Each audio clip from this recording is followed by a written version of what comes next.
शुरुआत में हमें अमेरिका दिखाया जाता है और अमेरिका कंट्री के अंदर हमें एक चर्च दिखाया जाता है जहाँ पर कुछ लोग चोरी करने आए थे। ये लोग यहाँ के कैमरास को हैक कर आगे के गार्ड्स को मार कर आगे जा रहे थे। जो भी गार्ड उनके रास्ते में आ रहा था वो उनको बुरी तरीके से मार रहे थे। और अभी आगे जाकर एक चीज को चोरी करते हैं तो तभी वहाँ एक लंबा सा बंदा आता है जो कि कोई इंसान नहीं बल्कि एक रैबिट था और ये एक डीमन होता है। तुम लोग कितने होशियार हो, फिर भी बस 25 लाख के लिए चोरी कर रहे हो। वो लोग डर कर कहने लगते हैं तुम्हें कैसे पता चला कि हमारी डील 25 लाख की हुई है। रैबिट कहता है जो चोरी तुम कर रहे हो वो चोरी करने के लिए मैंने ही तुम्हें कहा था। तुम लोग सोना चांदी के पीछे हो जबकि यहाँ इतनी बेशकीमती चीजें पड़ी हैं। और फिर वो एक तलवार को निकालता है और ये तलवार डीमन नाइट स्पार्डा की होती है और वो उस तलवार से एक बंदे का गला काट देता है जो देखकर बाकी के लोगों की फट जाती है। वो लोग उस पर फायर करते हैं लेकिन वो उन सबकी बुलेट्स को ब्लॉक कर देता है जिसके बाद वो उन सभी को चौको दे देता है। पर तभी जो चर्च के गार्ड थे वो लोग भी आकर उसे घेर लेते हैं। रैबिट कहता है कि मैं नर्क से आया हूँ और वो इस धरती को वापस से मिट्टी में मिला देगा। और ये बोलते ही उसके हाथ में जो ट्रिगर बटन था वो उसको दबा देता है जिससे ये पूरी जगह ब्लास्ट हो जाती है और इस धमाके की वजह से सारे गार्ड्स मर जाते हैं। हमें पता चलता है कि इस रैबिट का मिशन है सारे हेल के डीमन को वापस से धरती पर लाना। वहीं हमें एक सिटी का सीन दिखाया जाता है जहाँ जब एक लेडी अपने बच्चे को लेकर जा रही थी पर पता नहीं बच्चा थोड़ा सा ढीला है। वो अपने टॉय को एक सुनसान जगह पर फेंक देता है। तो जब उसकी मॉम उस टॉय को लेने के लिए वहाँ जाती है तो उसे किसी अजीब चीज का एहसास होता है और जब वो मुड़कर देखती है तो उसके सामने डीमन थे और वो डीमन उसका गला दबाने लगती है। पर वो लेडी बस डर कर एक ही बात कह रही थी कि वो उसे मार दे पर उसके बच्चे को छोड़ दे। उसने अभी तक हनी सिंह के गाने तक नहीं सुने। Honey sing.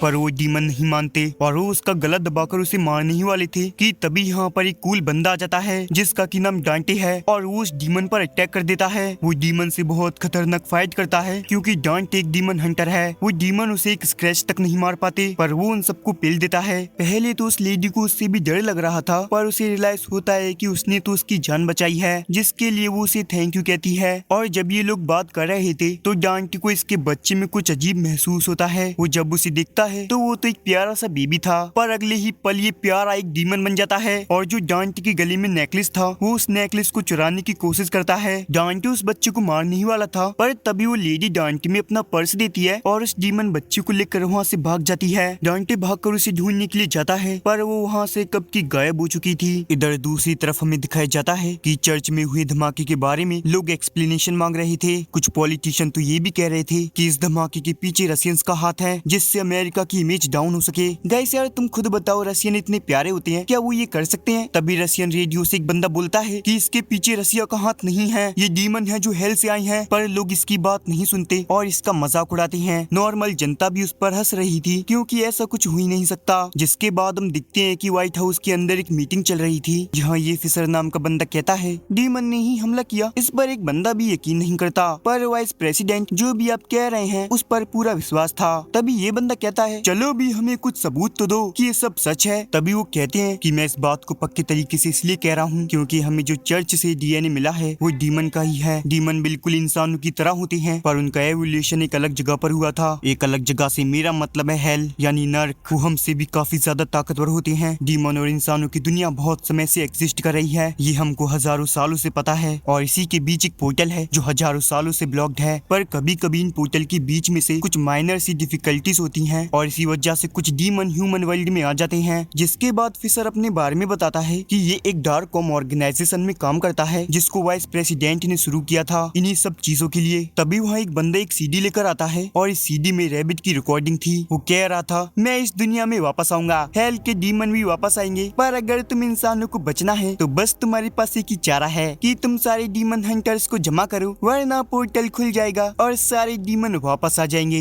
ये सुनकर सारे लोगों की फट जाती है और वो कहने लगते हैं एक दिक्कत अभी अभी गई थी और दूसरी भी आ गई, सारे डीमन हंटर्स को पकड़ो। जिसके बाद गवर्नमेंट ऑफिशियल्स ऑर्डर दे देते हैं और ये सारे लोग अलग अलग डीमन हंटर्स को पकड़ने लगते हैं उस डीमन रैबिट की इंफॉर्मेशन निकलवाने के लिए। और इधर हम दिखते हैं कि डांटे एक शॉप में आइसक्रीम खाने आता है पर वहाँ डांटे पे एक लड़की लाइन मारने लगती है पर इस सबसे डांटे के अरमान बिल्कुल भी खड़े नहीं होते। वो उस लड़की पर जरा सा भी ध्यान नहीं देता पर तभी अचानक से डांटे को कुछ महसूस होता है और हम दिखते हैं कि एक ट्रक इस शॉप से टकराने जाने वाला था, पर डांटे को इसके बारे में पहले ही पता चल गया था। तो वो अपनी सुपर स्पीड का यूज करके सबको बचा लेता है और वो मेक श्योर करता है कि सब लोग सेफ हैं। अब डांटे भी यहाँ से जाने वाला था कि तभी वहाँ आग में से कोई निकल कर आता है, जिसे देखकर डांटे शॉक हो गया था, क्योंकि वो और कोई नहीं बल्कि डांटे का भाई था, जो कि पहले ही मर चुका था। तो अभी ये जिंदा कैसे है? पर डांटे को रियलाइज होता है कि ये वही डीमन बच्चा है जिसने कि बस उसके भाई का फॉर्म ले लिया है। जिसके बाद डांटे अपनी 2 गन निकाल कर उससे लड़ने लगता है और वो डीमन बचने के लिए एक टनल में जाने लगता है, पर डांटे भी उसे चेस करता है। इधर हम दिखते हैं कि जिन डीमन हंटर्स को गवर्नमेंट ने पकड़ा था वो उनसे उस रैबिट के बारे में पूछ रहे थे, पर इन लोगों को उस रैबिट के बारे में कुछ नहीं पता। तभी एक बंदा एक आदमी के बारे में बताता है जिसका की नाम क्रिस होता है और उसके पास काफी सारी इंफॉर्मेशन होती है और वो बंदा पैसों के लिए अपने बाप को भी बेच सकता है। ये सुनने के बाद गवर्नमेंट ऑफिशियल क्रिस के पास जाते हैं, जिधर क्रिस तो यासिया कर रहा था और वो गवर्नमेंट के लोगों को देखकर भागने लगता है, पर कैसे भी करके वो लोग इसे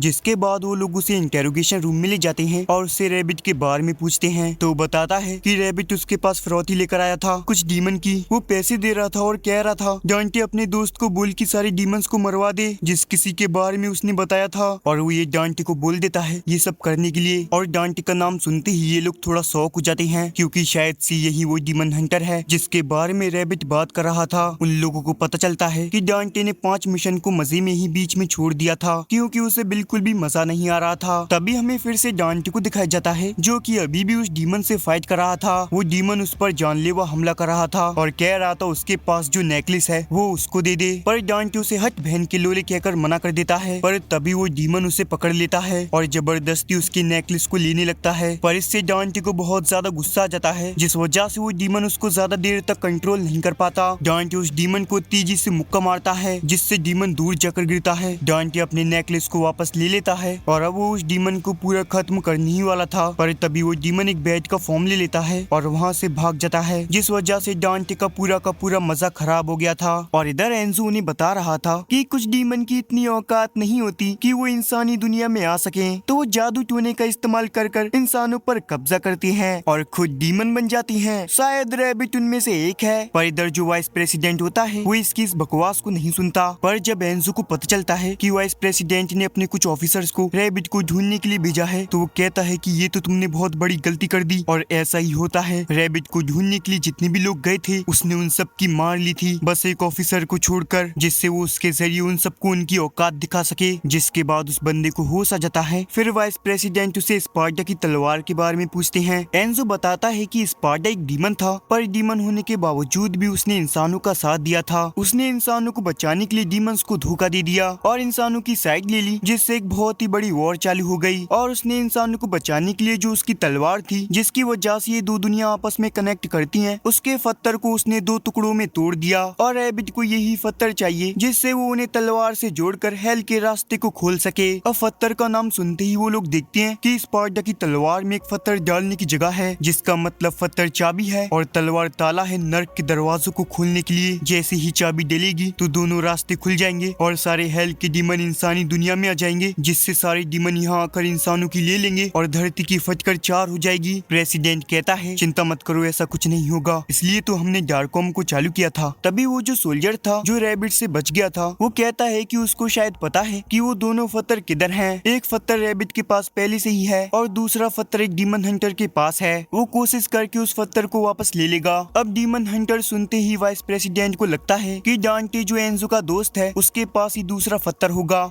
इसके बाद हमें डार्ककॉम का हेडक्वार्टर दिखाया जाता है और यहाँ काफी सारे सोल्जर्स को बुलाया गया था जिससे ये मिलके डांटे को पकड़ सकें, लेकिन स्पेशल ऑफिसर्स को लग रहा था कि वो ये नहीं कर पाएंगे। तभी वहाँ पर वाइस प्रेसिडेंट आकर कहते हैं कि अगर आपको डांटे को हराना है तो आपको अपनी बुंड का पूरा जोर लगाना होगा, वरना डांटे आप सभी की कह के ले लेगा। वो हमारे लिए सबसे बड़ी मुसीबत है। हमें डांटे को हरा कर उसके गले में जो नेकलेस है उसे लेना होगा ताकि हम एक बहुत जरूरी काम कर पाए। पर ये लोग डांटे को बिल्कुल भी सीरियसली नहीं ले रहे थे, बल्कि उसका मजाक उड़ाते हैं। अबे ये तो गोजू का बेटा लगता है। पर जो पीछे एक बंदा बैठा हुआ था वो कहता है अरे नहीं, ये गोजू का बेटा नहीं बल्कि उसका भी बाप है। ये बंदा बताता है कि इसने पहले डांटे के साथ काम किया हुआ है और डांटे की किलिंग स्किल इतनी ज्यादा है कि यहाँ जितने भी लोग मौजूद हैं उन सबको मार देगा, और आज वो जिंदा बैठा है तो सिर्फ डांटे की वजह से। और ये कहकर वो वहाँ से जाने लगता है। पर तभी वाइस प्रेसिडेंट कहते हैं जो डांटे को पकड़ के लाएगा उसे हम $5000 देंगे। अब पैसे का नाम सुनते ही वो बंदा वापस आ जाता है। प्रेसिडेंट बताते बताते हैं कि इन लोगों का बस एक काम है, डांटे को थोड़ी देर उलझाए रखना और बाकी का काम स्पेशल फोर्स अपने आप कर लेंगे। पर डीमन हंटर कहते हैं कि हमें उनकी बिल्कुल भी जरूरत नहीं है, हम अकेले ही ये सब कर लेंगे। और ये कहकर वो वहाँ से जाने लगते हैं। पर जिसने ये बात कही थी वो अंदर ही रह जाता है। और तभी स्पेशल फोर्स की लेफ्टिनेंट बाहर आती है, जिसका की नाम मैरी है। उस बंदे से कहती है, हम यहाँ पर तुम्हारी बकवास सुनने नहीं आए, हम डीमंस को मारने के लिए हैं। और ये बुलेट जैसे ही किसी डीमन को लगती है तो वो एक ग्रेनेड की तरह काम करती है, और अगर एक इंसान को लगती है तो नॉर्मल बुलेट की तरह। और हम तो उनके हाथ पैर देखते ही समझ जाते हैं कि वो डीमन है या इंसान। तभी मैरी उस बंदे के कपड़े फाड़ देती है, जिससे सबको पता चल जाता है कि ये बंदा एक डीमन है। तो वो डीमन अपने फुल फॉर्म में आ जाता है और सीधा वाइस प्रेसिडेंट के ऊपर हमला करता है, क्योंकि वो यहाँ सबसे कमजोर है। पर कुछ होने से पहले ही मैरी उसे वो गोली मार देती है, जिससे डीमन की फटकर 4 हो जाती है। रेसिडेंट कहता है, मुझे अपने सोल्जर्स पर पूरा भरोसा है, इसी वजह से तुम्हें अपनी जगह से हिला नहीं। उसे डार्कॉम पर पूरा भरोसा है। तभी जो बंदा रैबिट से बच गया था वो यहाँ आ जाता है, और हमें पता चलता है कि वाइस प्रेसिडेंट ने इस बंदे को स्पेशल फोर्स में डाल दिया है, ताकि ये भी डांटे को हराने में सबकी मदद कर सके। जिसके बाद ये वहाँ एंजो को बुलाते हैं। फिर हमें डांटे की जगह को दिखाया जाता है, जहाँ वो एंजो को पहले अंदर भेजते हैं, जिससे उनको पता चल सके कि डांटे अंदर है भी या नहीं। पर तभी डांटे उसके सामने गन लेकर आता है और उससे कहता है, हाँ तो जो मिशन तुमने मुझे दिया था उसमें एक डीमन बच्चा मेरे भाई का रूप लेकर आता है, और वो मुझे मारने की और मेरा नेकलेस लेने की कोशिश कर रहा था। तो क्या तुम्हें इसके बारे में कुछ पता है? एंजो डरकर कहने लगता है कि इस सब के पीछे रैबिट का हाथ है, उसने ही उससे ये करने को कहा था।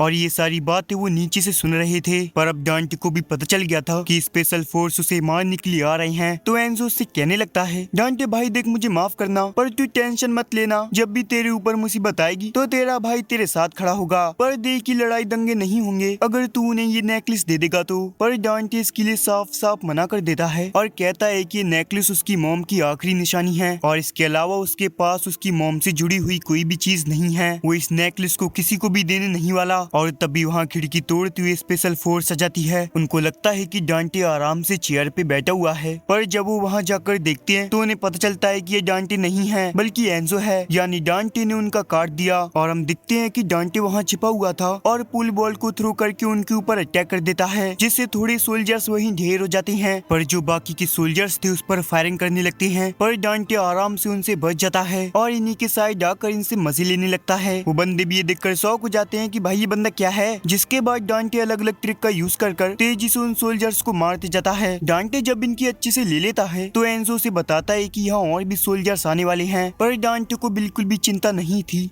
तुम बस देखते जाओ, अब मैं अपना गेम शुरू करूंगा। और अब बाकी के सोल्जर्स भी वहाँ आ जाते हैं, तो डांटे उनकी बुलेट को डॉज कर उनसे लड़ने लगता है। पर इतने सोल्जर्स के बीच एक जो बंदा पीछे छिपा हुआ था वो धोखा देकर उसे गोली मार देता है, जिससे डांटे के पेट में एक छेद हो जाता है। पर ये देखकर उस बंदे की फटके 4 हो जाती है, क्योंकि डांटे का घाव अपने आप ही हील हो गया था। जिसके बाद डांटे उस बंदे को बहुत बुरी तरीके से मार देता है। और ये लोग ये सारा नजारा नीचे से देख रहे थे, और यहाँ बैठकर ये लोग सोच रहे थे कि अब और कितना टाइम लगेगा। हम देखते हैं कि यहाँ पर डॉक्टर फिशर भी आया होता है, क्योंकि उसको डांटे के उस नेकलेस पर अपनी रिसर्च करनी है। और जब ये लोग देखते हैं कि डांटे का घाव अपने आप ही भर जाता है, तो ये लोग समझ जाते हैं कि डांटे कोई इंसान नहीं बल्कि एक डीमन ही होगा, वरना ये घाव इतनी जल्दी हील कैसे हो सकता है। और इन लोगों को स्पार्टा की तलवार के बारे में नहीं पता था, तो डॉक्टर फिशर इन्हें बताता है कि स्पार्टा एक डीमन नाइट था और वहीं एक डीमन किंग था, जिसके लिए स्पार्टा काम करता था उसका बॉडीगार्ड बनकर। पर एक दिन डीमन किंग ने धरती पर कब्जा करने की कोशिश की। डीमन किंग धरती पर कब्जा कर इंसानों को अपनी मुट्ठी में लेना चाहता था, पर डीमन नाइट स्पार्टा इसके खिलाफ था, और इसलिए स्पार्टा ने डीमंस को धोखा दे दिया। इंसानों को बचाने के लिए उसने इंसानों के लिए अपने ही डीमन लोगों से जंग लड़ी, लेकिन वो ये अकेला कब तक कर पाता। तो उसने हेल और इंसानी दुनिया के बीच के दरवाजे को ब्लॉक कर दिया और यहाँ इंसानों के साथ मिलकर ही रहने लगा। और यहाँ हम दिखते हैं कि डांटे इन सभी को चौको दे रहा होता है, वो भी बहुत आराम से। पर तभी यहाँ पर वही बंदा आता है जिसकी पहले डांटे ने जान बचाई थी। वो बंदा डांटे को ऑफर देता है कि अगर वो उसे अपना नेकलेस दे दे तो वो इनाम के पैसे आधे आधे करने को तैयार है। पर डांटे इस बात के लिए मना कर देता है। ले ले मेरा।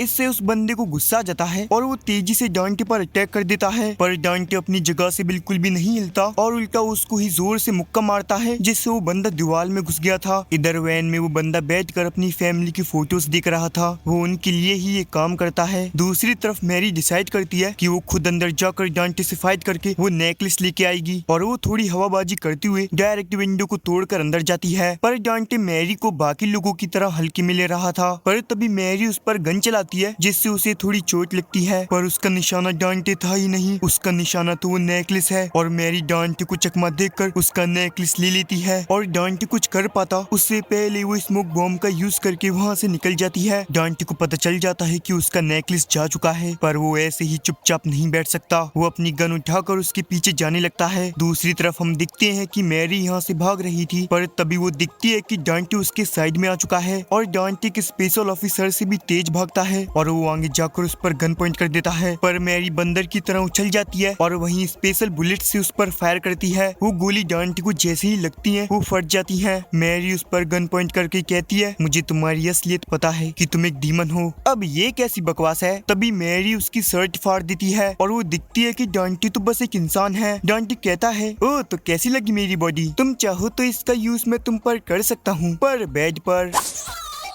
पर मैरी उसको अपनी नहीं देने वाली थी और वो डर कर तेजी से भागने लगती है। तो डांटे भी बंदर की तरह उछल उछल कर उसका पीछा करने लगता है, पर इस भाग दौड़ में मैरी का पैर फिसल जाता है। पर उसके नीचे गिरने से पहले ही डांटे ने उसे पकड़ लिया था, बल्कि उसे यहाँ बचा लिया था और अब डांटे अपना नेकलेस भी उससे वापस ले लेता है। पर उसे पता चलता है कि उसका नेकलेस नहीं है बल्कि एक बॉम्ब है जिसे कि मैरी ने नेकलेस का फॉर्म दे दिया था और वो नेकलेस यानी बॉम्ब वहीं पर ब्लास्ट हो जाता है, जिससे डांटे सीधा नीचे आकर गिरता है। मैरी उसका नेकलेस लेकर वहाँ से फिर से भागने लगती है। डांटे फिर से मैरी के पीछे जाता है, पर अब वो मैरी के ट्रैप में फंस गया था। मैरी पीछे से आकर उस पर बहुत बार स्टन गन यूज करती है, जिससे डांटे को बहुत बिजली के झटके लगते हैं। मैरी डांटे के पास जाती है और डांटे के अंदर एक इंजेक्शन इंजेक्ट करती है, जिससे डांटे की बॉडी के अंदर एक बॉम्ब फिट हो जाता है और अगर वो मैरी से 1 मील दूर गया तो वो ब्लास्ट हो जाएगा। तभी वहाँ सारे स्पेशल ऑफिसर्स के मेंबर्स आते हैं और डांटे को पकड़ने का और उसके नेकलेस लेने का मिशन इनका पूरा हो गया था।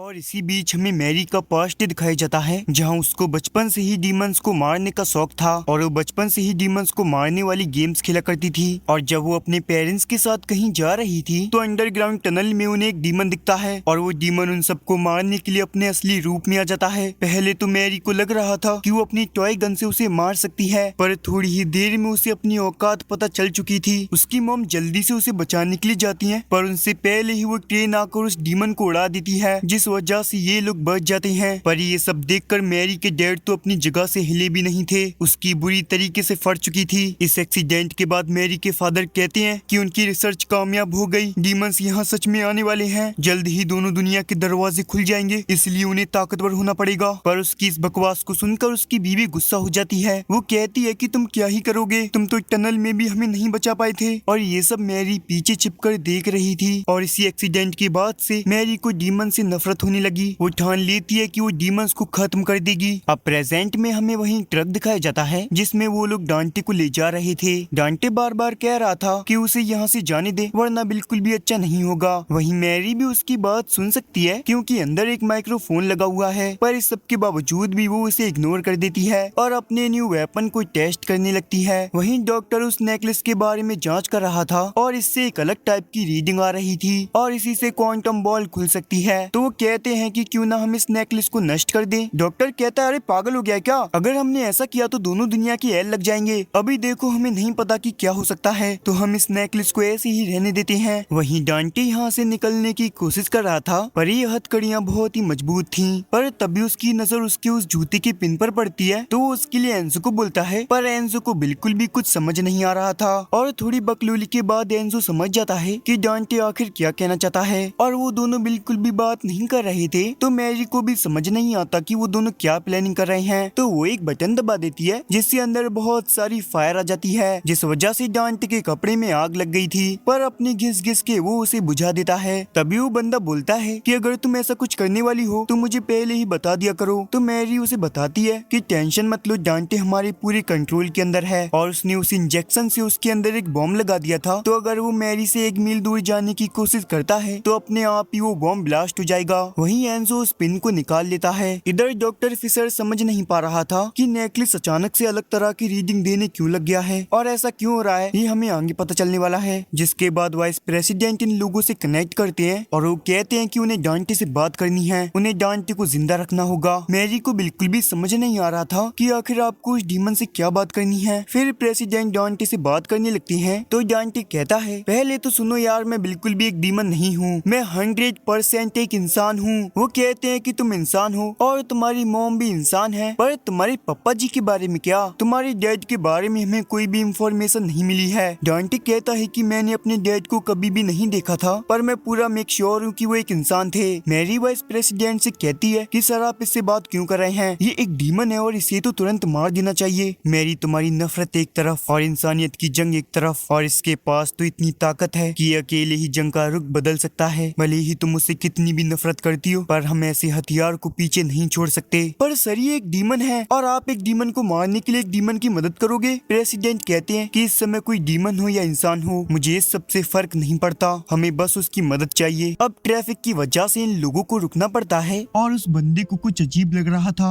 इधर डॉक्टर फिशर को समझ आ जाता है कि ये नेकलेस अलग रीडिंग क्यों दे रहा था। दरअसल ये नेकलेस दूसरे नेकलेस के कांटेक्ट में आने की वजह से रीडिंग दे रहा था और इस नेकलेस के हिसाब से दूसरा वाला नेकलेस इसके बहुत नजदीक है, यानी कि यहाँ एक ट्रैप है और जो यहाँ बॉम्ब लगे हुए थे वो ब्लास्ट हो जाते हैं और वो बिल्डिंग इनकी गाड़ी के ऊपर आकर गिरती है, जिस वजह से यहाँ बहुत ही तबाही मच जाती है और यहाँ पर वो रैबिट भी आ जाता है और सारे के सारे पत्थर इन्हीं के ऊपर गिरे थे, तो बीच वाली वैन का रास्ता ब्लॉक हो जाता है। और यहाँ पर रैबिट अकेला नहीं आया था बल्कि अपनी डीमन आर्मी के साथ आया था, यानी कि अब है चौकू टाइम। इधर डॉक्टर उस नेकलेस को लेकर बैठा हुआ था, पर तभी वहाँ पर वही बंदा आता है जो उससे कहता है कि वो नेकलेस वो उसे दे दे। इधर बाहर घमासान युद्ध चल रहा था और कुछ ऑफिसर रैबिट को घेर लेते हैं, पर रैबिट उन सबको पेल देता है। उन लोगों की गोलियां उन्हीं पर रिफ्लेक्ट हो जाती हैं। ये देखकर उन्हें अपनी औकात पता चल जाती है कि रैबिट एक एक्सपेंशन है और इसे हराना नामुमकिन है। फिर रैबिट उस नेकलेस को लेने के लिए ट्रक के अंदर आ जाता है। दूसरी तरफ वो डीमन मैरी पर हमला कर रहा था, पर मैरी भी अपनी खतरनाक स्किल्स की वजह से उसे टक्कर दे रही थी, पर इतने सारी डीमंस की वजह से उसकी भी थोड़ी धुलाई होती है। इधर रैबिट उस बंदे से उस नेकलेस को मांगता है और वो बंदा उसे दे भी देता है। ये देखकर डॉक्टर शॉक हो जाता है, तो वो उसे बताता है कि रैबिट ने उसकी फैमिली को बंदी बना लिया है, उसने ये सब उन्हें बचाने के लिए किया। ये सुनकर डॉक्टर को गुस्सा आ जाता है। तभी वो रैबिट उन दोनों स्टोन को मर्ज करने लगता है और जैसे ही वो मर्ज होते हैं वहाँ एक बहुत ही बड़ा धमाका होता है। ये देखकर सबकी फट जाती है क्योंकि स्टोन मर्ज होने की वजह से अब दोनों दुनिया के रास्ते खुल जाएंगे और डांटे भी यहाँ से जल्दी निकलने की कोशिश कर रहा था। डॉक्टर रैबिट से कहता है, तुम अभी भी दरवाजे खोल सकते हो, पर तुम खोल क्यों नहीं रहे? इसका मतलब तुम्हारे पास अभी भी किसी चीज की कमी है। एक सेकंड, तुम्हारे पास वो नहीं है। रैबिट कहता है, तुम समझदार हो, चिंता मत करो, जो मुझे चाहिए वो मुझे मिल जाएगा। और ये कहकर वो उसे मार देता है और साथ ही साथ उस बंदे को भी मार देता है क्योंकि अब उसे उसकी जरूरत नहीं है। पर हम दिखते हैं कि डॉक्टर अभी भी मरा नहीं था, तो वो पीछे से रैबिट के ऊपर एक बॉम्ब फेंकता है, पर रैबिट उसे रिफ्लेक्ट करके उसी के ऊपर उसे फेंक देता है। और हम दिखते हैं कि डांटे पूरी तरीके से फ्री हो गया था, तो वो सीधा रैबिट से लड़ने के लिए चला जाता है, पर वो रैबिट मिसाइल से एक स्कूल बस पर हमला करता है, तो डांटे उसे छोड़कर उस स्कूल बस को बचाता है और वो सक्सेसफुली उन्हें बचा भी लेता है। पर इसी मौके का फायदा उठाकर वो रैबिट उस नेकलेस को लेकर यहाँ से निकल जाता है, पर डांटे भी उसका पीछे छोड़ने नहीं वाला था। वो बाइक लेकर उसे चेस करता है। डीमंस उसका रास्ता ब्लॉक तो करते हैं, लेकिन वो उनको इग्नोर करके आगे जाने लगता है और उनके सारे हमलों को अपनी तलवार से ब्लॉक कर रहा था। इधर वो लोग सोच रहे थे कि डांटे कहाँ गया, क्योंकि अगर वो उनसे 1 मील दूर गया तो उसके अंदर जो बॉम्ब लगा हुआ है वो फट जाएगा। तभी अचानक से डांटे की डीमन पावर एक्टिवेट हो जाती है और वो तेजी से जाकर रैबिट के ऊपर गन रख देता है। वो रैबिट को मारने ही वाला था, पर 1 मील दूर जाने की वजह से वो ब्लास्ट हो जाता है और बुरी तरीके से नीचे गिर जाता है। जिसके बाद रैबिट अपनी गाड़ी से उतरता है और उसके पास जाकर कहता है, अभी तुम्हारा मरने का टाइम नहीं है डीमन नाइट स्पार्टा के बेटे। जिसके बाद हम देखते हैं कि वो जो फॉर्म बदलने वाला डीमन था वो एक ऑफिसर को मारकर उसका फॉर्म ले लेता है। रैबिट के अटैक करने के बाद जो डीमन हंटर्स बिछड़ गए थे वो फिर से वापस आने लगते हैं। तभी एक डीमन हंटर कहता है कि अब तक तो डीमंस बाहर आ जाने चाहिए थे, क्योंकि अब रैबिट के पास स्पार्टा की तलवार और स्टोन भी है। पर इस लेडी के पास कोई जवाब नहीं होता। मैरी अपनी टीम के पास आती है और कहती है, जो कुछ भी चाहिए ले लो, हमें रैबिट का पीछा करना है। अब क्योंकि मैरी ने पहले ही नेकलेस पर एक GPS ट्रैकर लगा दिया था तो उसे रैबिट की लोकेशन का पता है, तो मैरी की टीम तैयार हो जाती है और मैरी एंडर्स के पास जाती है और वो उसकी हिम्मत से इम्प्रेस हो जाती है और उसे खड़ा होने में मदद करती है। तभी अचानक से वो डीमन जिसने की एक ऑफिसर का फॉर्म ले लिया है वो मैरी से इस मिशन में उसके साथ चलने को कहता है और इस पर मैरी भी हाँ कर देती है। तभी वो डीमन एंडर्स को अपना असली रूप दिखाता है और उसे कहता है कि वो चुप रहे जब तक वो उनके साथ हाइड आउट तक ना पहुंच जाए। अब अगले सीन में हम दिखते हैं जहां वो लोग डांटे और बाकी सबको प्लेन में ले जा रहे थे। प्रेजेंट में डांटे जाग जाता है और कहता है मेरे को अजीब लग रहा है। एंजो कहता है कुछ भी हो पर तुम अब बिल्कुल ठीक हो और उसे पता चलता है कि सिर्फ डांटे ही नहीं प्रेसिडेंट और उनके साथ ही वो भी इस प्लेन में है। तभी यहाँ ये नीले लाल भाई आते हैं और डांटे से कहते हैं एक सीडी तुम्हारे लिए आई है रैबिट की तरफ से। जब वो सीडी को प्ले करने जाते हैं तो वाइस प्रेसिडेंट उससे कहता है तो तुमने मेरे ऑफर के बारे में क्या सोचा? ये तो हम सबको पता है तुम्हारी एबिलिटीज और ताकत से हम इन सारी डीमंस को हरा सकते हैं। तभी वहाँ स्क्रीन पर रैबिट आता है और वो उन्हें बताता है कि ये सारे लोग मरने वाले हैं क्योंकि प्लेन में बॉम्ब लगा हुआ है और ये बॉम्ब जल्दी फट जाएगा और तुम सबके सब मारे जाओगे। पर स्पार्टा का बेटा डांटे तुम सबको बचा सकता है अपना डेविल ट्रिगर ऑन करके। जिसके बाद हम एक ऑफिसर्स की टीम को दिखते हैं जो कि नेकलेस यानी उस स्टोन वाली बिल्डिंग में पहुंच जाती है। वो स्टोन छत पर होता है पर छत पर जाने से पहले इन सबका रास्ता ब्लॉक कर दिया जाता है और फिर इनके कम्युनिकेशन के डिवाइसेस भी ऑफ कर दी जाती हैं और वहाँ एक अनाउंसमेंट होती है कि इस बिल्डिंग में बहुत सारे आतंकवादी घुस आए हैं पर अगर किसी ने इनसे दोस्ती करने की कोशिश की तो सबके सब मारे जाएंगे। और इस बिल्डिंग में और भी सारे डीमंस होते हैं। ये लोग बाहर जाने की कोशिश करते हैं पर गेट पर कुछ लगा हुआ था जिस वजह से वो खुल नहीं रहा था। पर मैरी कहती है चाहे कुछ भी हो हमारा प्लान अभी भी वही है, हमें स्टोन लेकर यहाँ से निकलना है। इसके बाद ये लोग आगे जा रहे होते हैं कि तभी इनके पीछे एक डीमन आ जाता है और एक लड़की को मार देता है। ये देखकर सबको गुस्सा आ जाता है और वो तुरंत उस पर अटैक करने लगते हैं पर इस डीमन पर इसका बिल्कुल भी असर नहीं होता। दूसरी तरफ एक और डीमन आ जाता है। यहाँ इतने सारे डीमंस आ चुके थे पर लड़ने की जगह बहुत ही कम थी इसलिए धीरे धीरे करके सारे लोग मारे जा रहे थे और ये विंग वाला डीमन इतना खतरनाक था कि वो अकेला ही सब लोगों को मारते जा रहा था। पर मैरी बिल्कुल भी हार नहीं मानती, वो कैसे न कैसे करके इनसे लड़े जा रही थी पर ज्यादा डीमंस होने की वजह से वो भी हारने की कगार पर थी और उसके बहुत सारे मेंबर्स मर चुके थे। वो स्नेक डीमन उससे कहती है कि देखो अपने मेंबर्स को, वो तो मर गए ना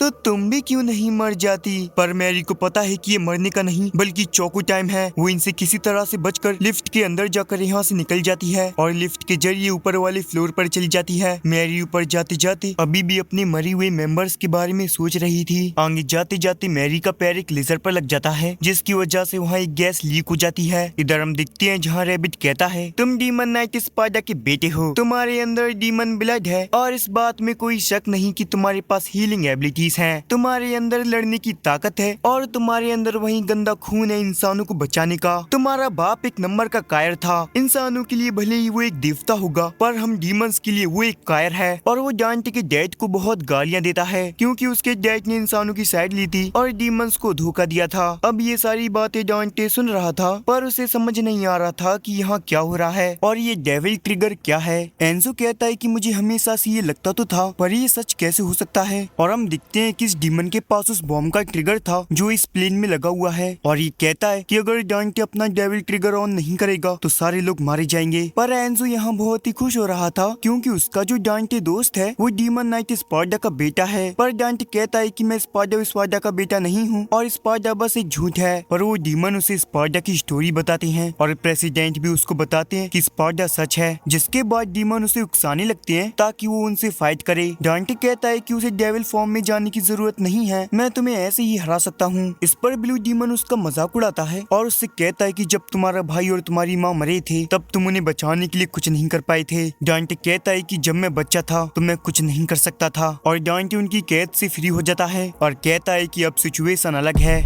इधर हम मैरी को दिखते हैं जिसे कि अपने मेंबर्स के डेथ के इल्यूजन आ रहे थे जहां वो लोग उसी को दोष दे रहे थे कि उसी की वजह से उन सब की मौत हो गई। और तभी वहां पर वही डीमन आ जाता है और अब वो उस पर अटैक कर कर उसे मारने ही वाला था पर इस हालत में भी वो कैसे भी कर कर यहाँ से बच के निकल जाती है और वो एक रूम के पास पहुंचती है जिसके अंदर एक डीमन की फैमिली थी। मैरी उनसे कहती है कि वो उसे अंदर ले ले। जिसके बाद जब वो डीमन यहाँ आता है और उससे मैरी के बारे में पूछता है पर ये डीमन फैमिली मैरी के बारे में कुछ नहीं बताती। मैरी कलवार अलमारी में छुपी हुई थी और उसे पता चल जाता है कि ये एक डीमन है, पर इसके बावजूद भी उसने इसकी जान क्यों बचाई। जिसके बाद वो विंग वाला डीमन यहाँ से निकल जाता है और उसके जाते ही मैरी इन डीमन पर गन पॉइंट कर देती है। दूसरी तरफ हम देखते हैं कि डांटे उन दो डीमन से फाइट कर रहा था, पर वो डीमन डांटे को बार बार ताने दे रहे थे उसके भाई और उसकी मॉम की मौत पर, जिस वजह से डांटे ध्यान नहीं दे पा रहा था। उसके दिमाग में बार बार वही चीजें आ रही थी। वो डीमन अभी भी नहीं रुकते और उससे कहते हैं कि तुम अपने भाई को नहीं बचा पाए और ना अपनी मॉम को बचा पाए और तुम अभी भी वैसे ही हो, बिल्कुल कमजोर। जिसके बाद वो डांटे पर अटैक करते हैं, जिससे उसे बहुत चोट आती है और वो उसे मारने लगते हैं और उससे बार बार कह रहे थे कि तुम बिल्कुल कमजोर हो, कभी भी किसी को नहीं बचा पाओगे। जिसके बाद वो उस पर एक घातक अटैक करते हैं, जिससे कि डांटे की हालत बहुत खराब हो जाती है। कि तभी उसे अपनी मॉम का एक फ्लैशबैक आता है, जहाँ उसकी मॉम उससे कहती है कि तुम्हारे डैड बहुत ही बड़े हीरो थे, उन्होंने डीमंस को हरा दिया था और इसी वजह से आज हम इतने खुश हैं। जब वो बंदा डांटे पर दोबारा अटैक करता है तो इस बार डांटे उसे रोक लेता है और डांटे की आधी बॉडी बदल जाती है। वो कहता है कि शायद ये डेविल ट्रिगर है। एंजो, तुमने सही कहा था कि मैं डीमन नाइट स्पार्टा का बेटा हूँ। अब ये देखकर उन डीमन के टट्टू को और गुस्सा आ जाता है और लालू भैया उस पर अटैक कर देते हैं, पर डांटे इसके हाथ को काट देता है और इसी की तलवार लेकर इसके अंदर डाल देता है और इतना लंबा लेने की वजह से ये डीमन वहीं पर मर जाता है। और ये देखकर इसके नीलू भाई को गुस्सा आ जाता है और वो कहता है कि अब वो डांटे को छोड़ने नहीं वाला। इधर मैरी ने उन डीमन के ऊपर गन पॉइंट कर दी थी, पर वो डीमन उससे अपनी जान की भीख मांग रहे थे कि हमें मत मारो, हम बुरे डीमंस नहीं हैं, हमारा जो डीमन वर्ल्ड था वहाँ सांस लेने की कोई भी जगह नहीं बची है, हम सांस लेंगे तो भी मर जाएंगे।